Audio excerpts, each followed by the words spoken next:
Welcome to Kenton's videos. Enjoy the video. You start by confirming prerequisites. You have the phone, a PC, and a file transfer method.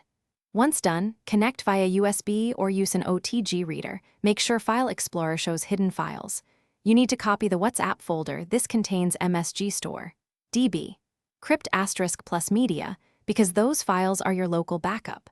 Do this now to avoid relying on Google Drive. Copying raw files preserves chat history and attachments. After transfer, verify sizes and file timestamps so you know you grabbed the right files. Next, you must get the WhatsApp AES key. This lives in the app data. If you have root, copy /data/data/com.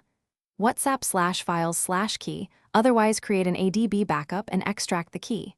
Once you have the key, run a decryption utility with the key and the MSG store, DB, crypt * file. This yields an SQLite database. You then open the DB to extract messages, export as TXT or CSV for readability, and map media file names to messages so attachments remain linked. Keep originals backed up.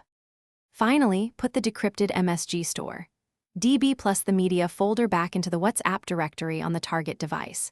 Install or reinstall WhatsApp but decline Google Drive Restore. The app will scan for local backups.